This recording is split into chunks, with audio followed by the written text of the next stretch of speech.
Bro, do you want Boon of Vigor or not? How many card plays are you freaking doing?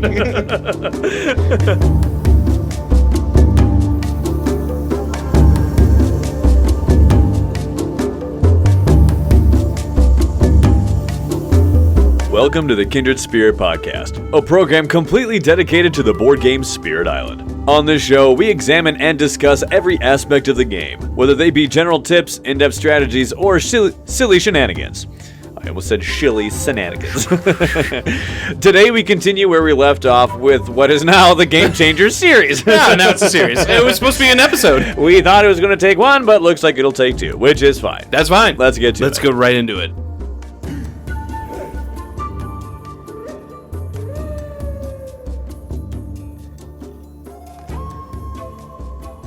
On one hand, I apologize for splitting this up into two episodes. On the other hand, I have a very real life that is full of busyness that I can't make work unless these things are actually near 60 minutes. I think 60 minutes is enough. So, anyway, back to it. I think one thing that was funny was how you were the one to introduce us to Wildfire, given how my proclivity is very strong with that spirit, where yours is Because our next one, where I am leading, is Finder of Paths Unseen. That's my spirit. I claimed them. Now we're even, John.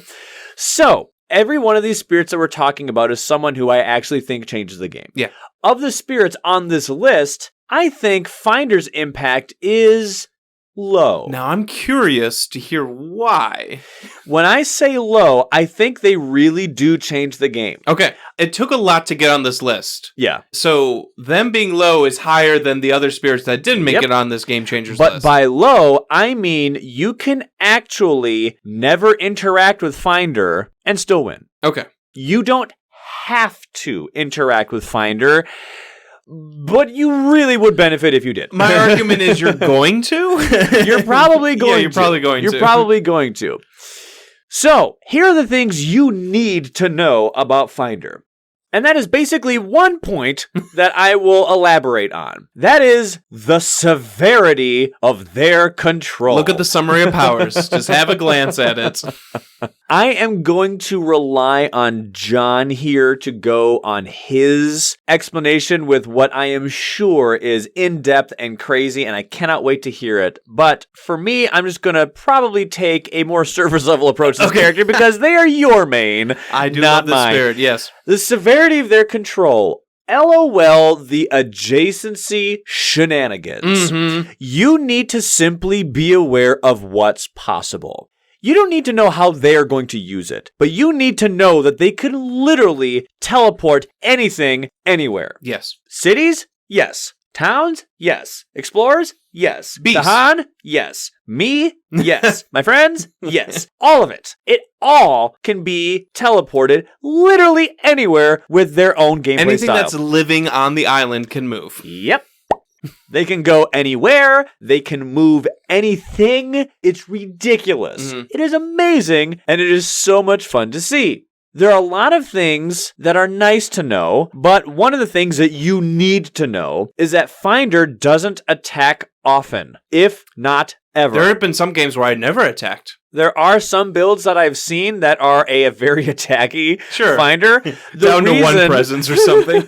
This thought is the reason why the Finder with the pistol meme is so funny. Because they're not supposed to be attacking. Sure. You need to know that they get penalized for attacking. Mm-hmm. They lose a presence and they lose an energy. That stings. Now, if I'm not mistaken, if you don't have an energy to give, you can still do it, right? You lose another presence. Oh.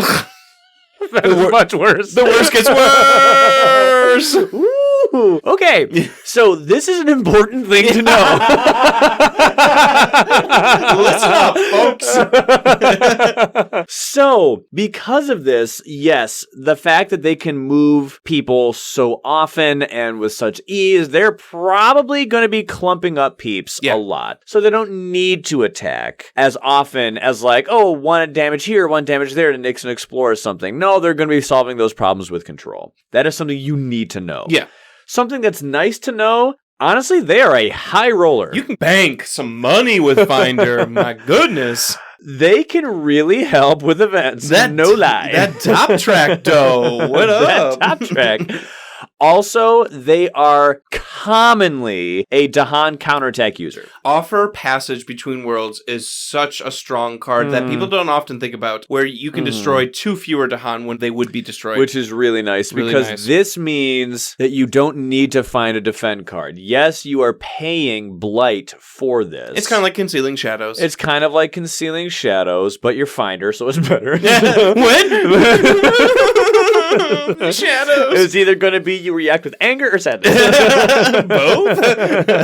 I have like a red dot that appears on my face. Like, keep talking, buddy. Keep talking about Concealing Shadows. It's a 0 costing card. Wow, you move fast. No, jokes aside, it is nice to know that they commonly will have a Dahan-centric build. Why? Because they may be stopping on your board and taking your Dahan. Yeah. Most kind finders will ask you if they can take Dahan, or usually, in my experience, finder players... Okay, who am I kidding? John will find the spirit in the game who uses Dahan the least and then ask. Yeah. So you're very polite with this, I've noticed. Not only do you mostly ask, but you usually ask first the spirit who you deem won't or isn't currently using Dahan. I say like, oh yeah, I asked you. Remember I asked you last turn? They're like, you did? Yep, sometimes push comes to shove, and sometimes you have to take it. And hey, that's just the stakes of the game. Yeah. That's just the truth of the matter. Some common behavioral adjustments I think you should make. I think you should make communication a higher priority. Definitely. Now, specifically, what are you talking about? Maybe you're going for a beast build. Maybe they're going for a beast build. Maybe it is some sort of control thing. Maybe you're specifically going after towns. Maybe you're going for explorers. Maybe you pulled a high damaging major power. Yeah. Maybe you're going for buildings. Yeah. If you are green, you might ask for them to take away explorers. Or maybe you would like to receive buildings so you can hit them. Yeah. If you're lightning or mist, someone who has damage to each invader capabilities, you may ask for explorers. Hey, do you mind giving me explorers? Because if you're looking for a place to send them, dear finder, I have a great location for them. Here, put them here. I can do damage to each invader. Keep grouping them up there. And keep doing it. Yeah. I don't want the buildings, but maybe I can take the explorers. Sure. Maybe you're going for a Dahan build, or someone else is. Just communicate with Finder. We've said it before, they are the ultimate logistics expert. Yeah. And how do logistics happen efficiently? When you talk. Yeah. Do it. Yes, I think everyone should be talking all the time with high levels of communication in every single game, no matter who you're going up against or who you're playing with. But with Finder, I think it is a necessity. I think with Finder, it's a necessity. And I don't even mean that you know what you want and you know how specifically they can make it happen.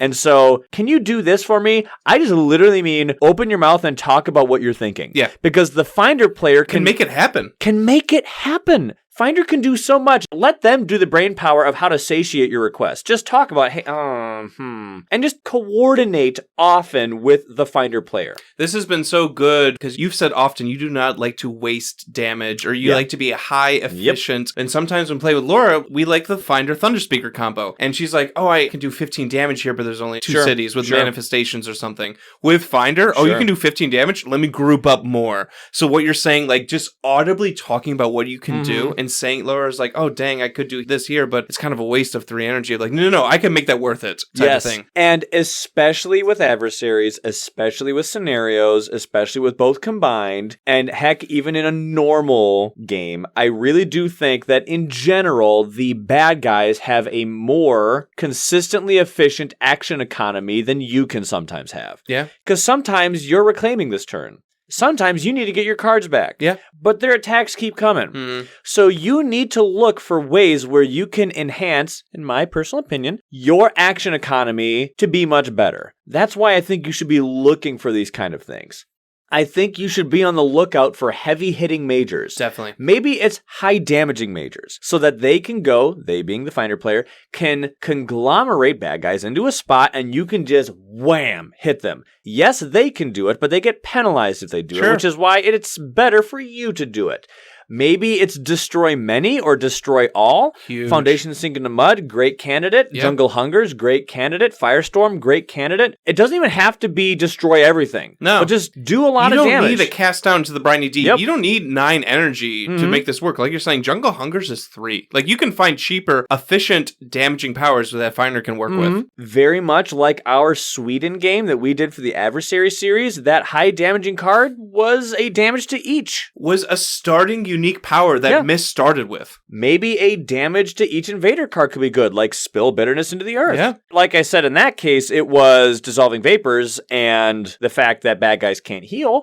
But point being, be on the lookout for some decent damage, because you don't need to worry about conglomerating bad guys because someone else is doing that. I think you should also be on the lookout for defend cards. I think this is actually going to be pretty easy because they make for good Dahan builds. Yeah. They're good for that, regardless of who's moving the Dahan. Regardless of whether it's on your board, just simply having Dahan out there. Because I don't always need to take Dahan. I can help you set up your counterattack. Sure. If you pull a defend card, if you pull a Nature's Resilience, talk to the Finder player. Oh, I can move Dahan easy with innates, with power cards, whatever you need. I can group them up in that wetland for you. No problem. Yeah, Finder's like the Amazon Prime of like speedy efficiency. Yeah. You know what I mean? Like you maybe could have gotten the Dahan there in 3 to 4 business days. But Finder has guaranteed tomorrow delivery. Right, exactly.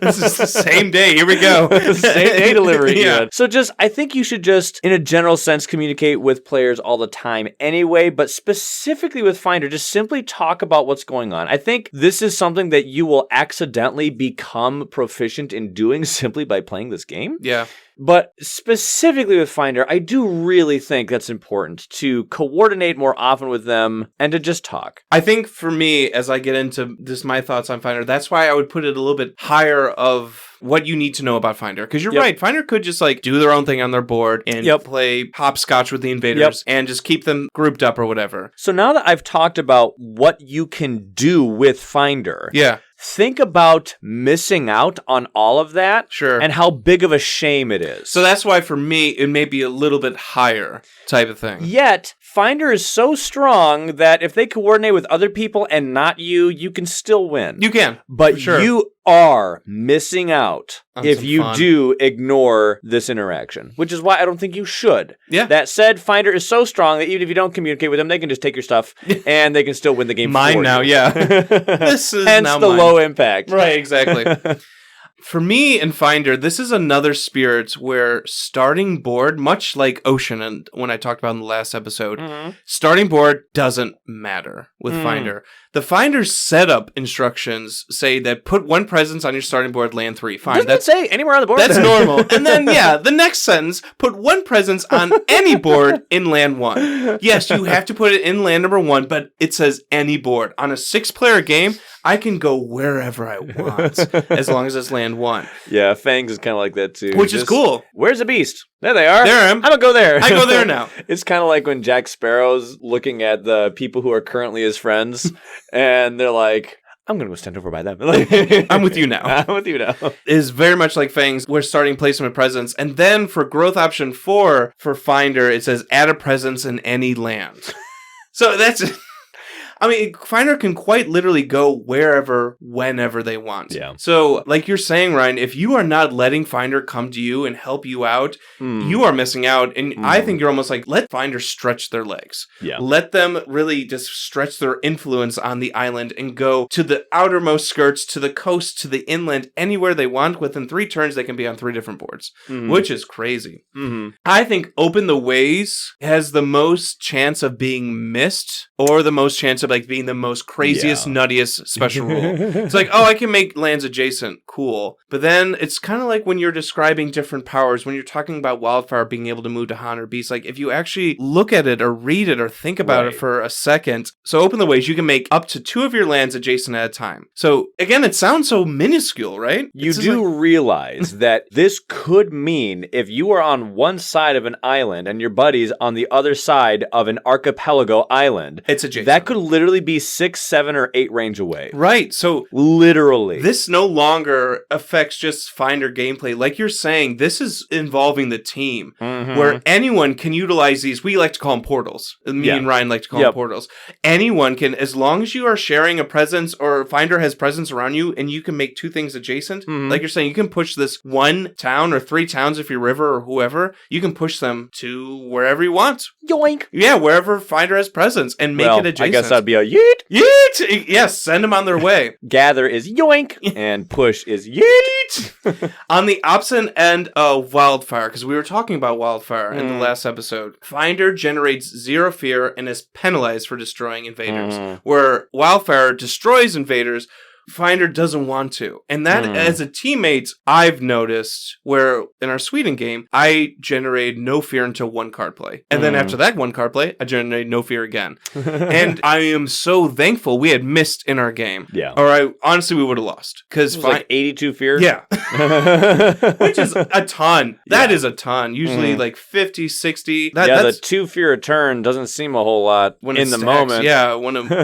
But it adds up. That's one thing I've noticed that other players need to be aware of, that invaders aren't leaving the board and Finder's not also generating fear. So you tend to get stuck in terror level 1 then longer than you maybe would or should. Yeah. So yes, Finder is very strong and can move things around, but maybe you need to, like you said, find a hard-hitting major or damage powers. You need to help out Finder in a way, because maybe they're setting up counterattacks, but sometimes they're not able to. Like you're saying, you can't keep all the plates spinning type of thing in these hard level games. So that's one thing I'd notice, like, yes, I am doing all these fun portal shenanigans things, but I'm generating no fear, and we're on turn 5. So someone needs to pick up my slack type of thing. This is also precisely why Finder likes to find remove cards. Yes, because then I don't get penalized.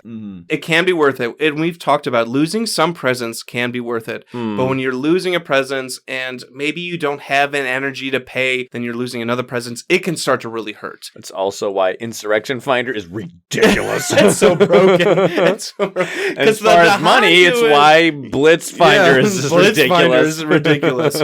So yes, with what I'm talking about, what me and Ryan talked about so much, it's the responsibilities to the dead. So after one of your actions destroyed 1 or more invaders or Dahan, or if you directly trigger their destruction by moving them, destroy 1 of your presence and lose 1 energy. Shoving them into the ocean. So there's the ocean thing, because people say it can be worth it. I do think it's a good pairing, but you gotta be careful with that pairing, with a Finder Ocean. Or melt earth into quicksand, which is the one where after the card has been played, any invader or Dahan that's moved into target land gets destroyed. So now we're triggering responsibility. So we just got to be because careful. They died directly because you moved them there. Yeah. So these are things that teammates also need to be aware of, not just the Finder player. That they're trying to group things up and hopefully do a big boom, but they can't do the little damages. Yeah.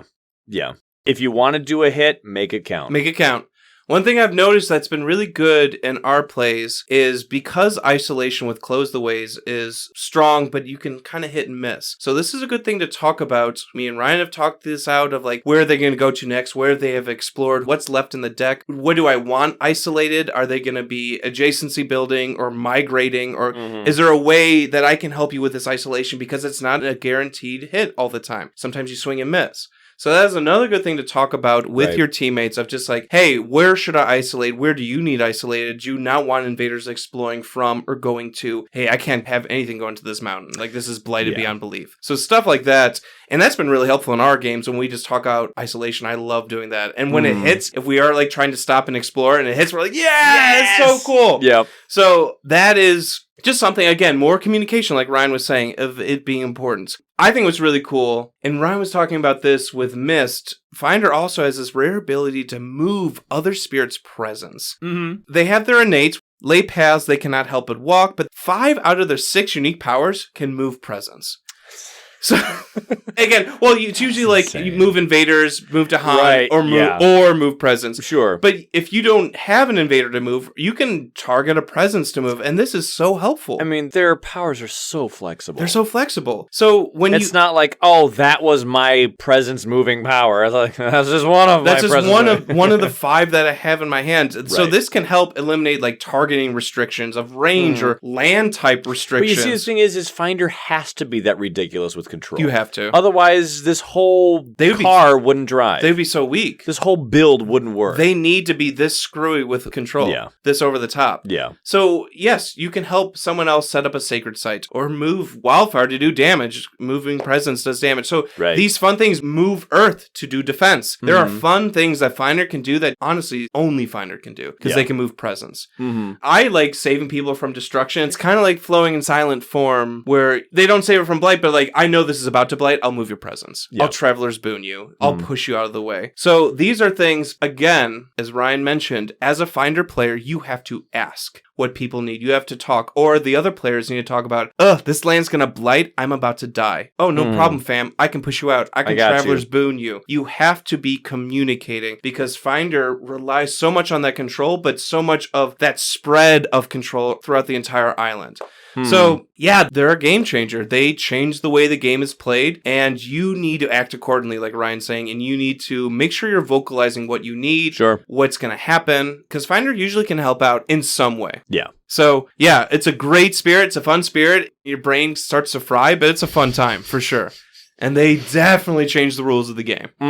Who else can move cities? Who else can move cities? There you go. And, yeah, they can just move invaders. So, that's Finder, huh? There's Finder.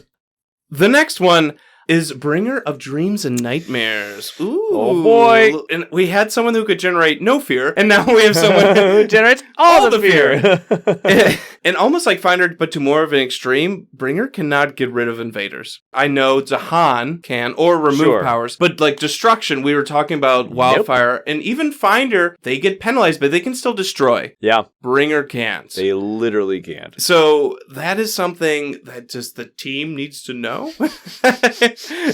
Of like, either I find a remove power, or hopefully my Dahan, fingers crossed, can like set up and take out a city here. Right. Otherwise, we have the city that's stuck on my board. Someone please send help. We're talking about the special rule to Dream 1,000 Deaths. Your powers can never cause damage, nor can they destroy anything other than your own presence. So instead, it says when your powers would destroy, quote unquote, explorers or buildings, instead generate fear. So for explorers, you still get 0 fear, but for towns, now you get 2. Which is double. And then cities, you get 5. More than double. More than double. So yes, I think the crux, or what people say that Bringer is like, oh, you have to get a fear victory to win. I don't think that's necessarily completely true. It's not impossible to achieve like victory in Terror level 2 or 3, but it's difficult. I'll say it's difficult. I love you Bringer players. I like Bringer. It's not easy to win in Terror level 2. No. It's harder for them to get rid of invaders. Basically what I'm saying about Bringer, they either need help from Dahan counterattacks, or teammates, hello team, or maybe lucky events / fear cards that remove cities. I don't know. Like, you need help in some way. So that is something the team can be like, okay, you are struggling at destroying things. I know you're earning great fear. That's awesome. You're rushing us through the fear deck, but there are buildings lingering. Right. So that is something that teammates can definitely help out in. I think one thing that's really cool with Bringer, and maybe because I play foreboding a lot, when fear gets utilized in a different way, with dread apparitions, how fear can now turn into defense. That's so cool. That's so cool, and that's another team thing. So maybe there's another fear spirit or someone else generating fear in the fast phase. We can say like, hey, I can do some fear here. Can anyone else? Yeah. Oh yeah, I can add 3 fear. Sure, I can add 2 more fear. Then now all of a sudden we have like defend 10 in this land with all these invaders. So that's another cool thing to plan out. When is dread apparitions coming up? To know like the fear can be utilized in different ways other than just earning fear cards. And then I think a big one that we really like, Bringer has this rare ability to peek at the fear cards before they are revealed. It's so nice. It comes from an innate power called Spirits May Yet Dream. Now, we had a trivia a couple times ago. Ooh! There is one other spirit that can look at a fear card that can peek. Who is it?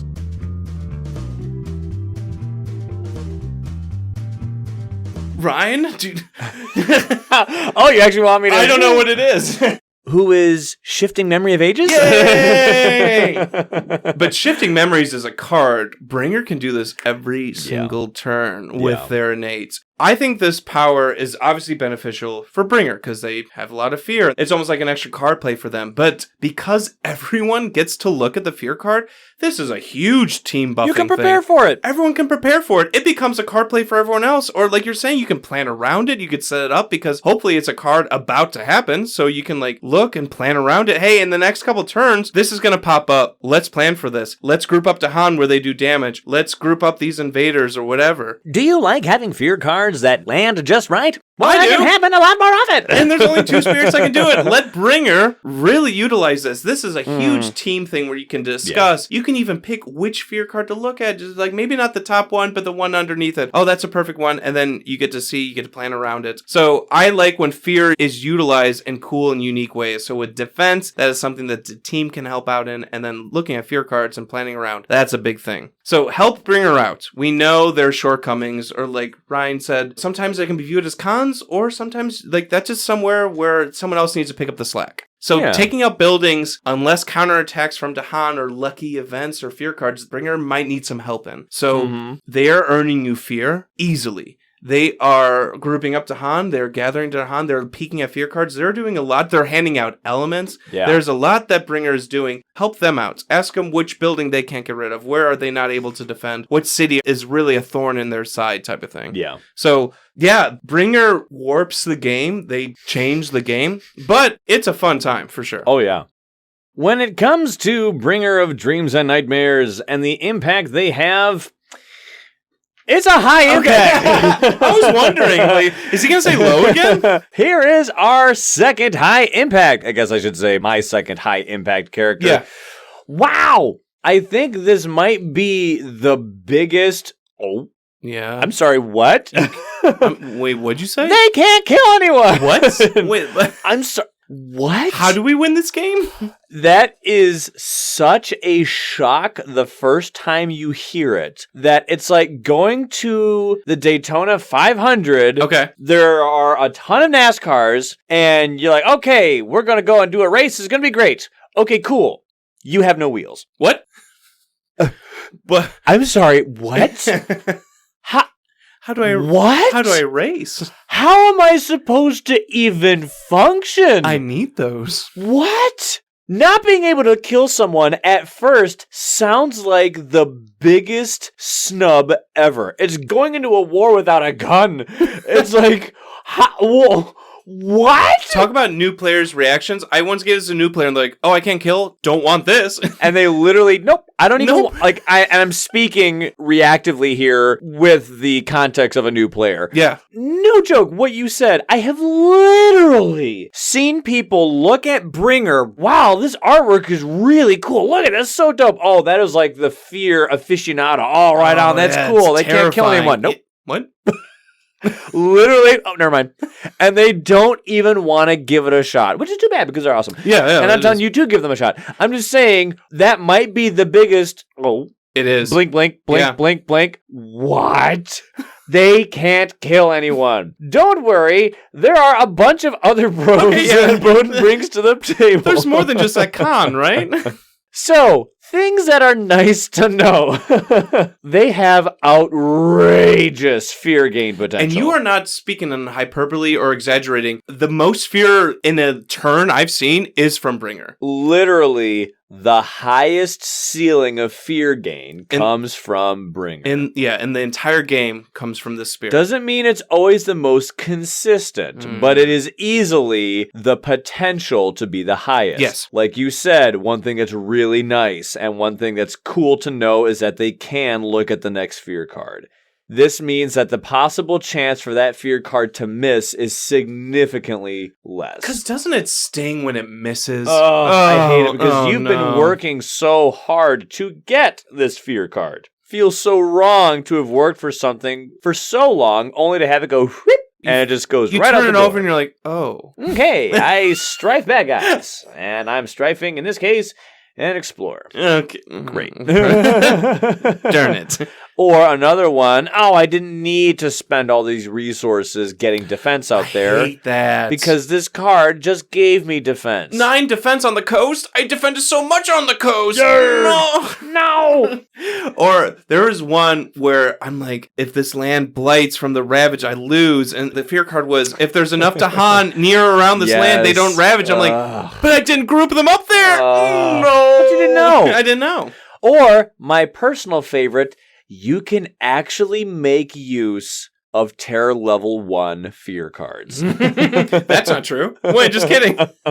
Because Terror Level 1 cards are simply the hardest to be useful because they're so weak. Yeah, the weakest. So, when you can see what's coming, at least now you can point it in the right direction so that it lands. Yeah. And therefore, get the most bang for buck that you can out of a Terror Level 1 fear card. But they can also hand out elements. Very rare. This is so good for your innates. This is so good for your late game majors that you are just so close to getting, but you're just not quite there. Run away. And it specifies one that you already have. But usually that's something I'm going Ironically, that might sound limiting, but most of the time that's exactly what you need. Yeah, sure. Most of the time that is exactly what you need. Yeah. So that is almost always an afterthought. Oh yeah, I just need one more. I'll give an example. Shadow's starting hand. I am always 1 fire short. Yep. I have 2 fire. Do you know who I thought of when I saw this? What'd you think of? I thought of shadows. Yeah. I thought of stone. Yeah. And I thought of wildfire. Yeah. I just need earth. A lot of it. I just need fire. A lot of it. I just need something. One thing. A moon? And shadows gave fire? Maybe a moon? Maybe a fire? But you're right. It's usually something you already have. You just need one more. Yep. And just getting that little bit of help can seriously go a long way. What I think you should do if Bringer's in your game, probably get over to Bowden's board to help with potential invader problems. Things might be building up. Right. They might not be finding the defend cards that they'd like. Yes, they start with one, but they would like to get a few more. Sure. Yeah. So maybe getting over there might be pretty helpful. I do think there's one aspect that most people forget. Okay. That I think is really important. You can assist them in their city scaring. Yes, scaring explorers is good because you can shove them off a land that they were about to build. That's cool. Yes, scaring towns is good because you can get double the fear, but 1 times 2 is, 2, so it's not the best, but it's still not bad.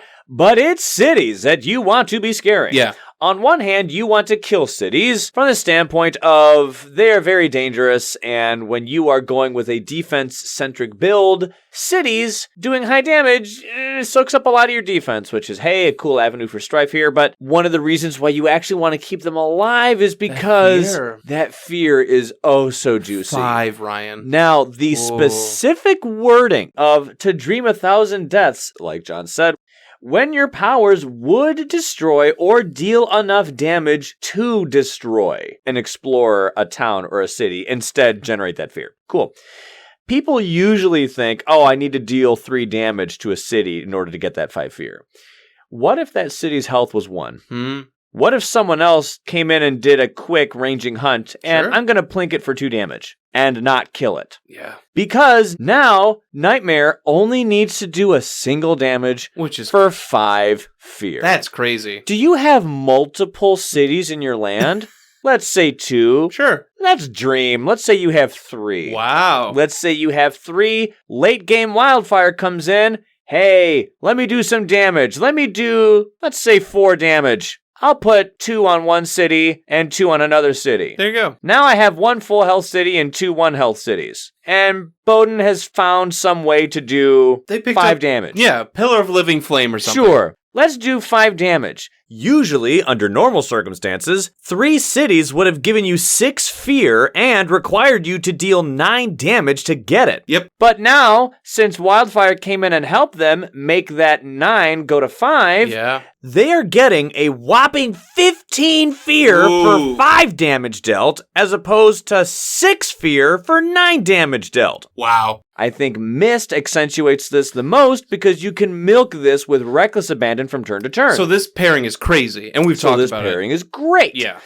But assist their city scaring. Yes, you're not killing the city, but that's fine, because scaring them this way gets you more fear than if you would have killed it. Yeah. So, think about that 15 fear with just 3 cities. And hey, if it's 2 cities, that's 10 fear. In most cases, that's a fear card. Yeah. And if it's not a fear card, then that's almost a fear card with a single land interaction. Right. You have other things. You have other powers. You generate fear in other places too. I'm just saying you don't need to constantly think of towns and cities being at their full health in order to make To Dream 1,000 Deaths useful. And with Bringer being able to scare push, I know they can only push towns or explorers. They can group up things. Yeah. And if they find that damage all card and they've grouped up all these invaders in one land, talk about so much fear. I really like getting Jungle Hungers. Oh, yeah. And if you have grouped up your towns and explorers, maybe with a city, wow. Yep. Insane. It's not so bad. It's worth the 3 energy. We approve it. This is also why you will usually see a lot of vocalizations and verbalizations on why Top Track Bowden is kind of cool. I recommend only going Top Track.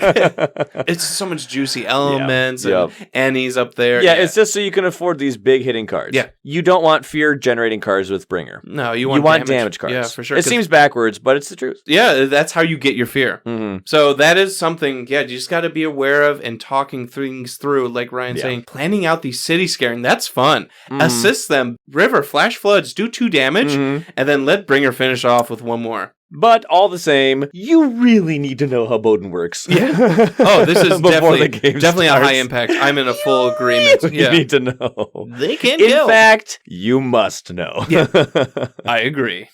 And who is next to grace our stage but the infamous lizard, Vengeance as a Burning Plague. The fiery lizard. That's right.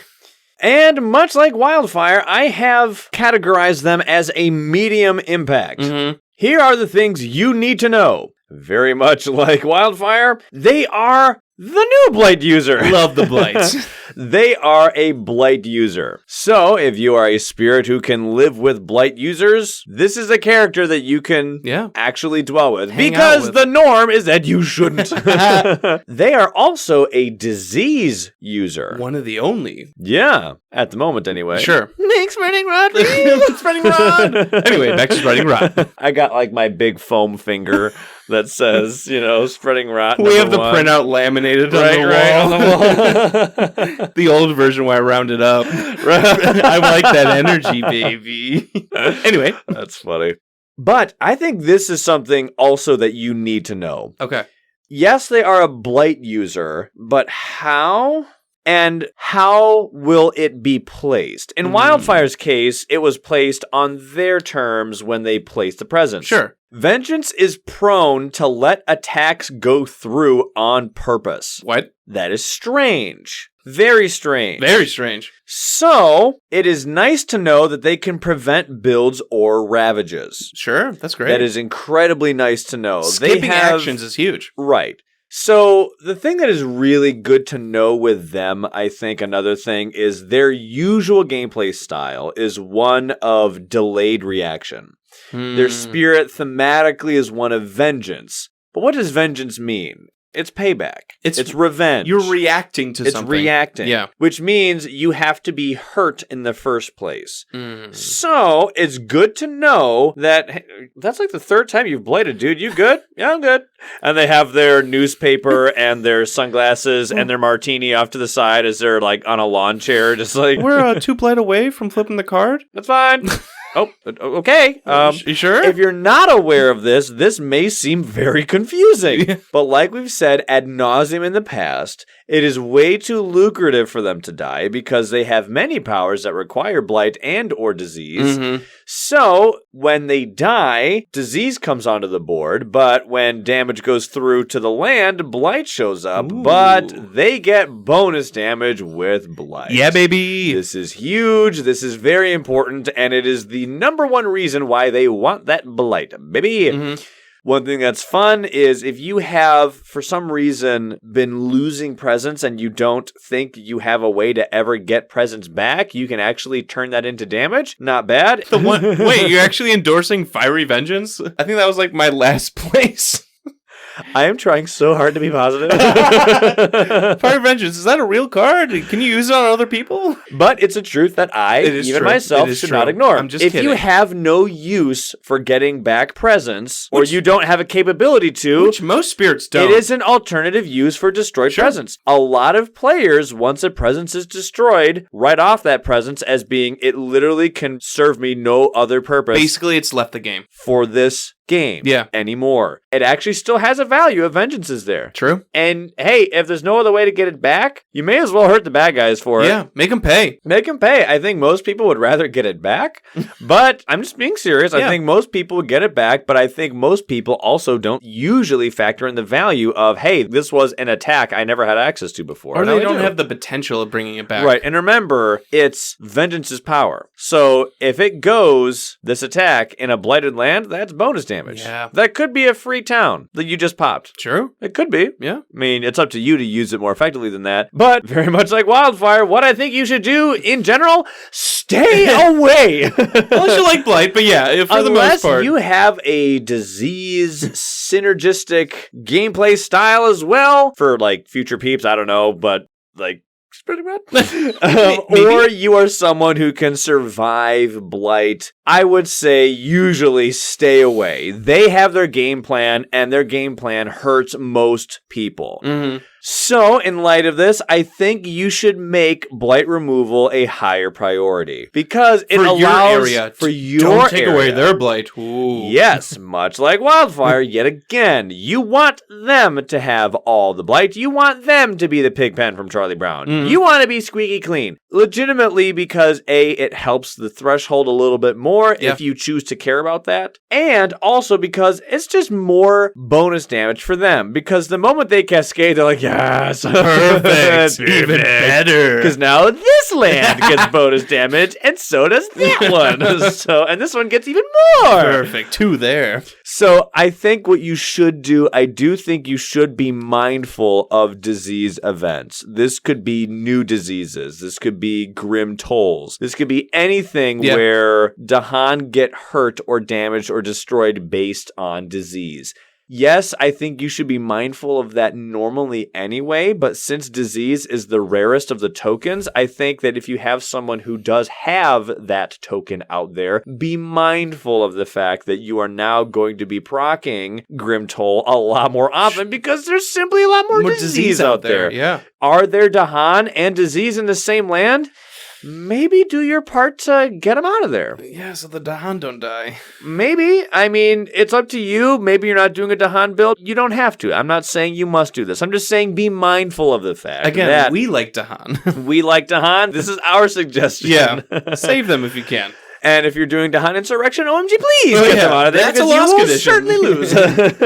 So just be mindful of the fact that disease events can hit a lot more often. They're not going to certifiably. It's just now higher chance. Much of a higher chance. And you should be aware of that. That is something I did not think of, and that is a really good thought to have, because you never know when that disease is going to come up, be like, oh, this is really good. Oh, wait, no, I didn't want this to happen. Because sometimes you can be like, hey, I'm Vengeance. I don't need my Dahan. I will Plague Bears them out of here because I've chosen for them to do that for some reason in your game today, and you're Finder.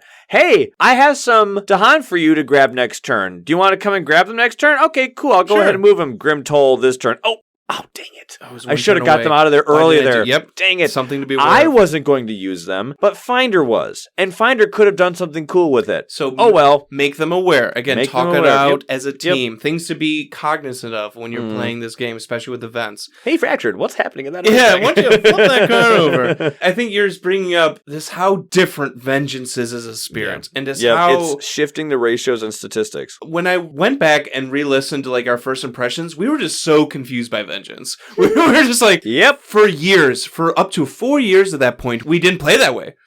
Yeah, I'll admit it. Vengeance likes things to happen. They like builds to happen, and they like blight. Yeah. We like stopping builds, and we like stopping blight. blight. So, yes, they have disease, but they usually don't want the disease to stop the build. They want the fear from it. I will definitely say the fact that scoring literally gives you more scoring points if there's less blight totally incentivizes the mental thought that blight equals bad. Blight equals bad. So I'm not going to gang up too much on myself. Or me either. Yeah, I thought the same way. Because I'm literally incentivized with a score. To not have blight on the board. Yeah. Again, the spirit is so different. And I think that special rule, Terror of a Slowly Unfolding Plague. So that is the one where disease would prevent a build. On a board with your presence, you may let that build happen. And if you do so, you get a fear. So Vengeance, yes, they have the capability of stopping builds because they can spit out disease. But usually, like Ryan said, their targeting powers need disease or they like fear coming in. So they let the build go through. You as a teammate need to talk about this because if they get presence on your board, if Vengeance comes to you, now that's a discussion of like, Vengeance is here. Buddy. Buddy, I want that to go through. What are you talking about? I don't want a city to build. I want that fear. And I want to destroy that city. I want epidemics. It's like all these things. You guys need to talk about this. Or, hey, I'm going to show up. Hey, man, I'm protecting this spot. I'm Earth. You're not going to be able to do your shtick here. Mm-hmm. You could have done this elsewhere. Why'd you come here? What are you doing? You have guard the healing land, right? You can stop out that. I don't want the healing land. I want the toxic land. So it's just, something to be aware of with these special rules, and especially with letting builds go through. It's so weird. It's like, but I don't want that to happen. Yeah. And like Ryan was saying, Vengeance wants Blight because Blight equals Badlands. That's their other special rule. So the more Blight out there, obviously, the better, the more damage the Lizard can do. But like we're saying, with the more Blight, it more than just flipping the card. And not that Vengeance always flips the Blight card. No. It's just something that I'm more reticent to accept type of thing. Like, sure. I'm not saying it's going to happen, but I'm like, it's probably going to happen. It's probably going to happen. It doesn't. Remember, events are still things. Yeah. So you never know what's going to happen. And man, those blighted events sting. Is that a new tradition? Just me just crapping on events? And Ryan Tully's events. So yes, you might have the chance of flipping the blight card, but you got to be careful, even when it's flipped, that you don't lose the game. Because there is something like too much of a good thing is bad. So too much of this blight can ruin the game for everyone else. So you need to be careful of all these badlands. You need to be utilizing that damage, utilizing those badlands, and not just cascading everywhere. Just thinking like, ooh, look at all this damage I can do. It's like, no. Like Ryan was talking about Wildfire, you need to have a balance. Yeah. With Vengeance, it can get off the rails quick, and you can just be like, but look at all this damage, guys. They're like, but we're down to one blight, dude. Yeah. So that is something, again, just talking out as a team and making sure, like Ryan said, maybe find a blight healing card so Vengeance can get a little more not for their land. No. They have it all planned out. Sure. Because, like Ryan was saying, Vengeance can go suicidal type of thing where they want their presence to die because it spits a disease. They need these disease for land targeting powers. Yeah. So don't dwell in lands with them, probably, unless you're someone who's okay with that. Just be careful with dwelling in their lands. I sometimes even think more so, because Wildfire is usually growing, so they're going to tell you. Vengeance is like, hey, you're growing here. Yeah, me too. It's like, well, I'm going to die here. What? This is my funeral. Right. This is where I'm going to be calling. Yeah, I was called to die. I just had a thought. You know, I said that it was nice to know that Vengeance can prevent builds or ravages. That's good to know. But they usually won't. So anyway. They probably won't. Now, smart Vengeance players will pick their moment. Will pick their moments, and they will play Strike Low with Sudden Fever. They will stop actions. They will prevent builds, but because some are really bad. Because you gotta be careful. But my point is, with like losing their presence, disease is so valuable to Vengeance. They are usually looking any means necessary for it to get on the board, because that means damage, and that means more fear. So it is just something to look out for. This is something to be aware of. Like Ryan's saying, I also agree. I don't think this is a high alert level, just medium. You got to be aware of where Vengeance is, where they have their pig pen, like you said. Maybe help them out, heal some blight by your side, or send invaders their way. But yeah, definitely talk it out. It's just things you need to know with Vengeance. So I have been having a fun time with the Spirit, as we said, and we had our Blitz game. So it's a fun time. It's the powerful Spirit, but it's a dance. It's walking on ice sometimes. Just don't want to fall through. Yeah. Strange to use an ice comparison on someone who's so fire element. Right, but you get the analogy.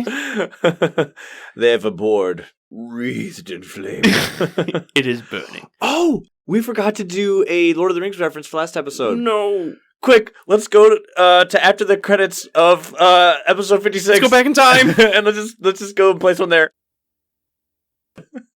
Okay, we're back. We're back from time traveling to the present. Okay, Vengeance. Be aware of blight. Yes. There you go. Yep. Is that all we had to say about vengeance? Yeah, we said a lot. I do think we had basically concluded with our vengeance conversation. So now we have an interesting shift in the whole conversation here. That list we spoke of, we agreed on 100%. Certifiably. Yeah. There's some people who were on the fence with. Sure. Some spirits were like, maybe? Possibly? What about Volcano? What do you think? I wrote, depends on the build, ? LOL. LOL. And that's literally all you put. Yeah. And there's just my blinking cursor right next to it. Thankfully, I wrote a little bit more. Okay. Ryan, take over. Here are my opinions, because ironically, by the way, when I saw that, I laughed so hard, because I was like, oh my word, I did the same thing. Volcano, their impact, varying board state based on chosen playstyle. It really depends. When it comes to Volcano, they can either go for a big explosion playstyle or a small explosion playstyle. So, if it's big boom Volcano, I think they have a medium impact. I see that. If it's controlled detonation Volcano, I think it's low impact. I think you won't even notice. So, regardless of which playstyle you go for, big boom or controlled detonation, the thing that players on your team need to know, you only go to mountains. Only. Of the 4 land types. You have a growth option that lets you move 4. That is amazing. To a mountain. Yeah. Oh, right. Okay. You can only go to mountains. That's big. Volcano, in my opinion, is literally the heaviest friendly fire character in the game. Yeah, I agree 100%. Because they have powers that straight up damage them. Your most famous go-to attack power specifically directly states that you attack invaders and Dahan directly. Also, you heavily use Badlands, which is something that can damage Dahan. You directly do so in multiple sources. Yeah. Also, Big Boom Volcano can add a lot of blight. So even you, their friend, can get hurt because... Did I just add blight in literally every land surrounding my mountain? I wasn't even... Oh my god, I was so close. Did I go for the 10 plus? Oh, sorry. Why did I grow right next to a volcano? Did I do that? Of course, controlled detonation Volcano isn't going to be adding nearly as much blight as Big Boom Volcano. But one thing that you must know regardless of that is they will be destroying themselves, their own presence, for amazing attacks. Yeah. The reason why this is so cool is because you basically have Volcanic Eruption on speed dial. It's funny how there's a major power called Volcanic Eruption, but an innate called Explosive Eruption. So close. But I am a volcano. But that card came out before this spirit came out. We can't name it the same thing. Yet it's functionally very similar. Yet, while you see them destroying their own presence, don't worry because they can get their destroyed presence back. A very rare ability. That is very rare. Green does this, Downpour does this, and Volcano does this. That is very important to know that, okay, my friend is killing themselves over and over and over again. You just destroyed all of yourself? They can get it back. Oh, okay, good. Whew, I was hoping it would make sense. Yeah. How many did you just destroy? 6? What? Ooh. Another thing that I honestly have labeled as something you need to know. Volcano is the tipping point victim. The most. 100%. Yes, other characters can be vulnerable to tipping point, but Volcano is especially vulnerable to tipping point. How one card just makes us so aware. One blade card. You can do the 10. The 10 is a nickname that is thrown around for their ultimate version of Explosive Eruption, which is their left innate that attacks people, which basically, in short, allows them to do all the cool things, which is, hey, I get to do damage, cool. I get to do bonus damage, cool. I get to do bonus damage in adjacent lands all around the mountains, cool. I get to do a ton of fear, cool. Bonus fear, right. But all the blight comes out. But at least I'm doing a ton of damage for it. But I'm literally potentially doing 14 damage in multiple lands, which is like, I'm sorry, what did you just say? Not counting bad lands, who knows, right? Remember how Serpent had splash defense? This is like probably, if not, the ultimate splash damage attack. It is so cool.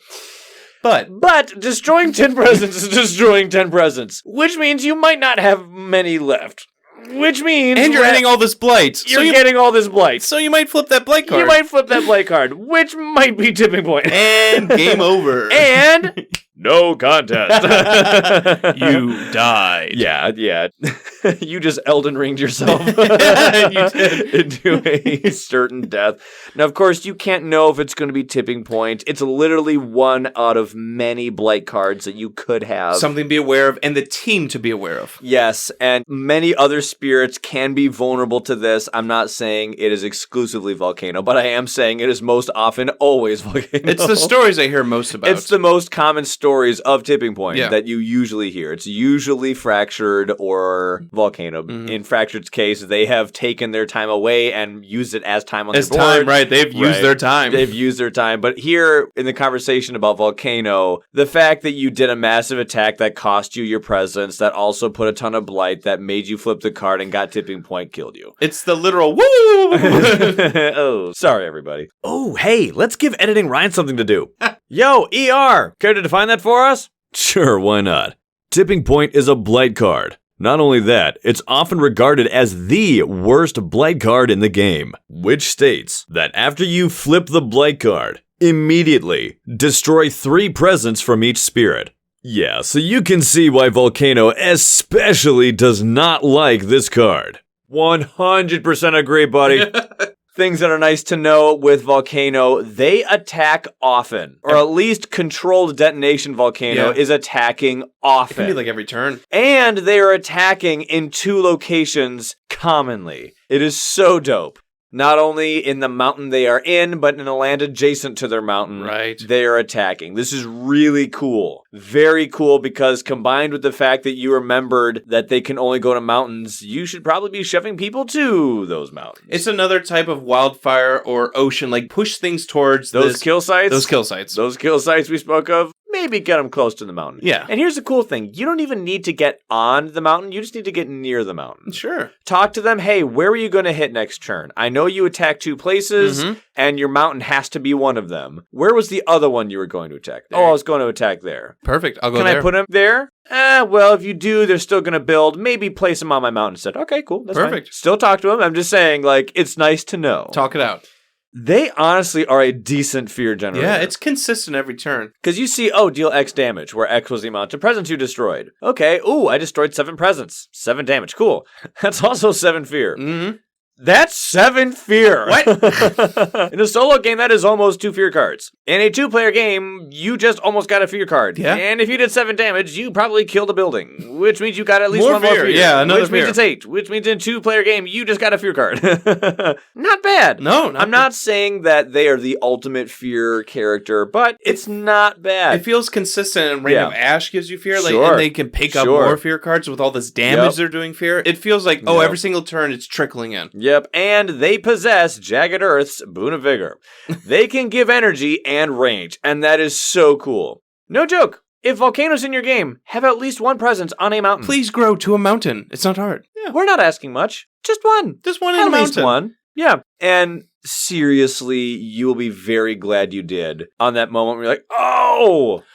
Now I can do this. Yes. Now this range 0 can do this. Yep. Now I can go over here. Yep. Push them there. It's amazing. Yep. You don't need to know that Volcano can boost the range of their non-innate cards, but it's cool to see that happening because you literally see the Volcano building. That's just like a fun, ooh, hey, I love it when the physical tower references the thematic. Yeah. You know, I actually have a thematic reason why I'm doing this, and it actually benefits me. Travel River having this network of all these rivers, and you just see all that around. Yep. Yeah, that's so cool. Yeah. Or when is around, you literally them from your game when they're across, and it's just so because they're like a cool. That's so awesome. I love it. It's just so dope. But yeah, it's just happen. But we'll just talk about that at length some other time.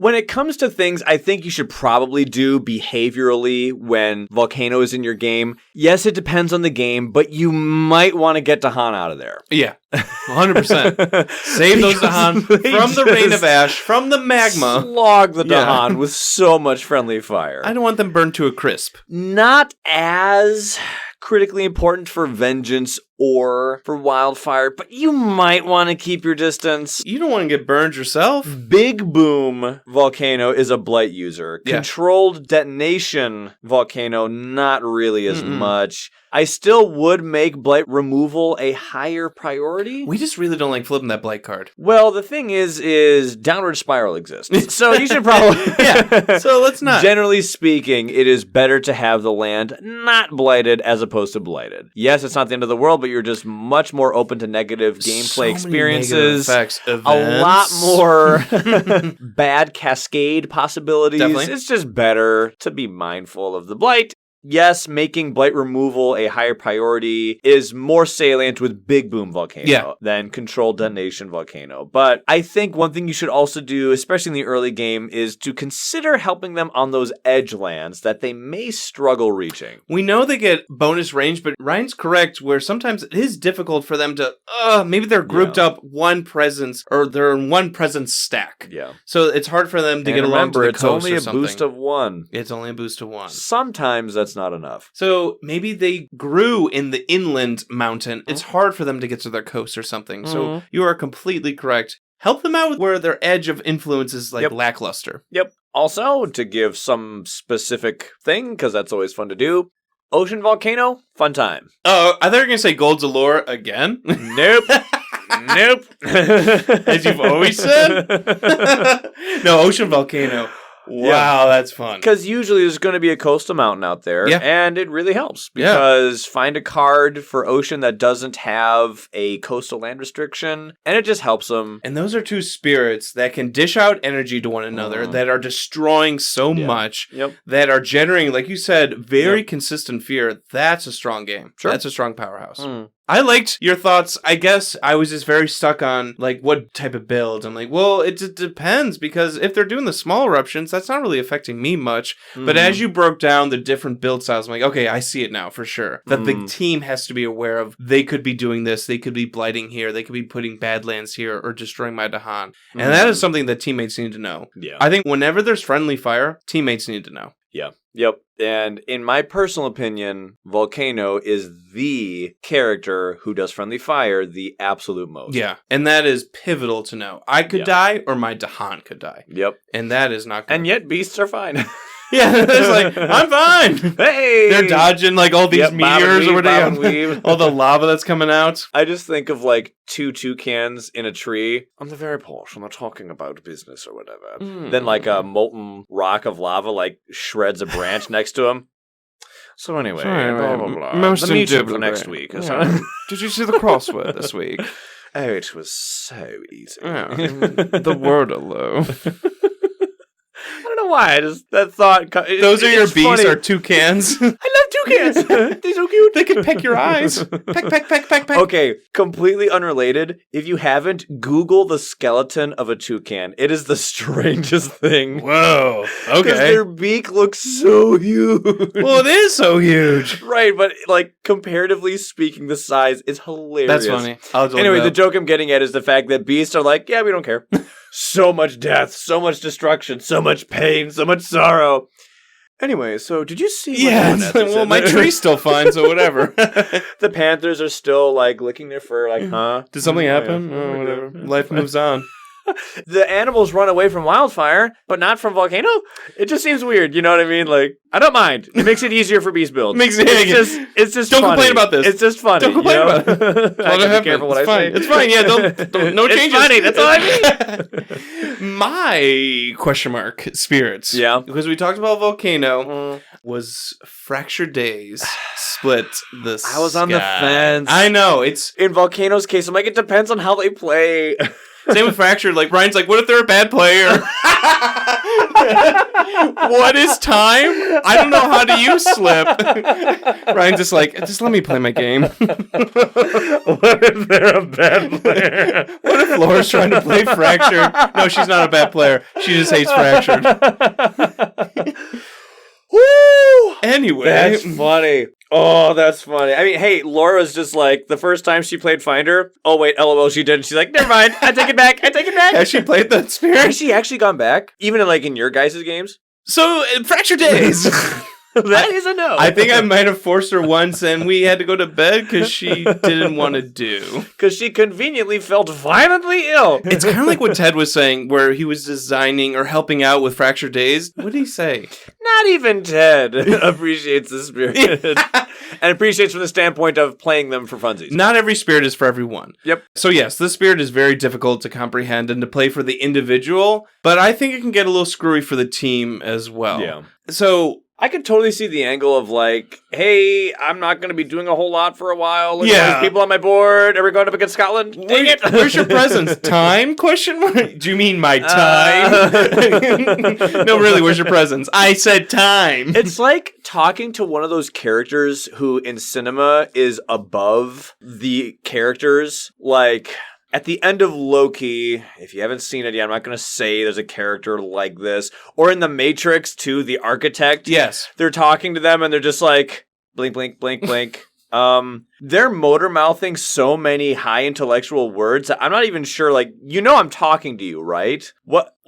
What? You say, hey man, how you doing today? And they give you a complex answer that is so ridiculously above. Well, I did my growth 2, and that allowed me to do this times 3 to get my 4 time. Okay. And then I can do slip myself, and then do so this. this doesn't exist anymore. I'm getting this back from there. Okay, I'm going to look at what the heck? And then I already looked at this event. Don't worry, we're not doing it. And you're just like, what? Bro. Do you want Boon of Vigor or not? How many card plays are you freaking doing? That's Fractured. Fractured is that character who is so above everything. Yeah. Hang on. So they are handing out support. There is slip the flow of time. You need to be aware of that as a player. You are being so buffed so consistently. I can get an extra card play, or I can play this slow power now. There is something there is that discussion that needs to happen. But our argument was at first a lot of spirits hand out support. Yeah. So that's not game breaking. No. Or that's not game changing too much, because a lot of spirits, we didn't talk about shifting memory, we didn't talk about lightning boon or boon of vigor. There's a lot of spirits that can do this. So there has to be something more. Mm-hmm. I was talking about slip the flow of time. There is the second innate that Fractured has, visions of a shifting future. That is something unique, where you can look at the event deck, you can look at the invader deck, you can shuffle them up, or you can discard if you don't want to do it. Yeah. If you haven't thresholded enough. So that is something that is unique, that is game changing, that the team has to be like, oh, this event's coming up. Maybe we don't want to do this one. Yeah. Let's not do farmers type of thing. Or, by the way, how about we never do farmers? let's always forget this card forever. It's a house rule. I'm just gonna burn it. But that is something that is unique to Fractured that the team has to be aware of, that they can be like, oh, this is something that I'm not used to in my gameplay, looking ahead at the invader deck or something. Right. And then you look at their cards, and that is where Fracture gets really wonky. The past returns again. Sorry, what? What? And this is a unique card where spirits can jointly pay in for it to trigger. That is unique. Where I'm sorry, you need me to give you energy to play your card? Why? This is my energy. Right. It's no, it's worth it. Where we can swap the top invader deck card with one of the discard as long as it's within one level. So it's we can make stage 1 come back, or maybe we don't want stage 3. We can go back to stage 2. It's confusing. Yeah. But the fact that you have to jointly pay in, or at least contribute for this power. Well, not only are the capabilities of Fractured confusing just to simply understand, you also now have to take this thing, which is hard to understand, and figure out when is the best time to do it. Yeah. And when is the best time for the team as a whole to do it? Because you will be blighting and you will get flustered. What do I do? And now their escalation's happening. Or now they're exploring to do different types of lands. It's stage 3. And you're right. It's just like, it's too much. Too much is happening. That's why Blur the Arc of Years and Absolute Stasis are easily the most played cards from their starting hand. Absolute Stasis cannot win you games. Why would you even bring that up? It's clearly labeled. No reason. It's clearly labeled. It's funny you're talking about cards that are most often played. The one that... So, Poor Time Sideways. So, Poor Time Sideways. Back to that card. Back to the card that doesn't get played as often. I love how they say in the description on the back of their board, there are some cards that might not ever get played. It's that card! It's that one. I'll read it real quick. It is cost use 3 times. That makes sense. It's a resource. You know what time means. Move one of your presence to a different land with your presence. On the board, move from. During the invader phase, resolve an invader, and each land action 1 fewer time. On the board, move 2. Basically do the same thing 1 more time. So this gets confusing with teammates. You're like, I'm moving to your board. This is happening double now. What? Ravaging twice? Building twice? Use of this? Well, why is this good? Type of thing. So this is something where you got to work with your team. Oh, you're Earth here. You can defend. So it doesn't matter if it ravages twice or something. Right. Or your Vengeance. You can stop builds. It's okay if one gets through, you stop the other one or something. In short, you're taking a bad guy action away from one location and making it happen again somewhere else. And it can be beneficial. Why is that good? You want it to not happen in an area where it will definitely hurt you, and you want to place that extra action on an area that is already taken care of, or it's not even going to hurt you. Because if it's an empty land... Oh no, they're going to build again. There's nobody here. Right, if it's an empty land, it's fine. Sweet. So, again, it takes a little more mental fortitude to plan it out, especially with teammates. Like, I'm moving here, this is going to happen twice. I don't want it to do that, so we got to figure this out. I think the support is not that difficult to comprehend as a team, right? Additional card play. And it's really good to know, like we said earlier, what is even possible. Yeah. Hey, can someone help me reclaim? Can someone give me card play? Can someone give me whatever? Speed boost. Right. Fractured's like, I can resolve a slow power now. I can get you cards back. I can make you get an additional card play. There you go. You know, like, this is just things that I can do. But not really always the most consistent? No. It depends on, like you're saying, what growth you had, what elements you're playing. It's hard to trigger all of them. They get wonky with their cards, with their uniques. Yep. Making a Dahan's easy. Like, not all of their unique cards are hard, but some of them do get tricky. And then looking at the events and Invader deck is pretty useful for the whole team. Sure. So, yeah, I think that's our list. Huh? So yeah, there you have it. There are the game changers. Should we go over a recap? Who were they all? Yeah, who were they all? Who did we intend to get done in one episode? Part 2. Here we are. So once again, they were Ocean, Serpent, Wildfire, Finder, Bowden, who is Bringer of Dreams and Nightmares, Vengeance. And that's who we all agreed on, me and Ryan. And then we were on the fence with Volcano? Maybe. Kind of Fractured? Maybe? Yeah, it can get silly. Yeah. Who do you think? I'm curious. Yeah, I want to hear. I want to hear your list. Who changes the game to such an effect that everyone needs to be aware of what they do? And why? Yeah. Give us your reasons. I like to hear it.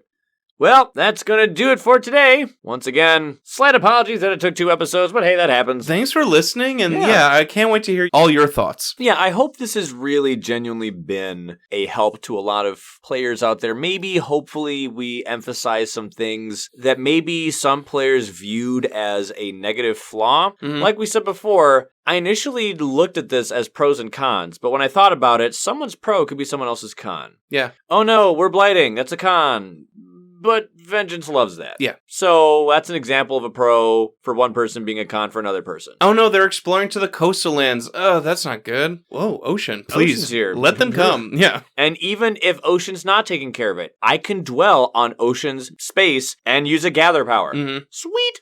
I just think it's cool to know these interactions, and I think it's cool to have these kinds of sentiments stated, you know. And thanks for the listener that suggested this, and we are always open to suggestions for these type of series or one-off episodes. So I hope we can get to do a lot more of these. These are fun. I like these. It's a nice reprieve because the scenario series has been really fun, and we're about to start the spirit analysis. So to have these little like one-offs, it's a fun little mental exercise, and it's how hard it is to constantly come up with creative content.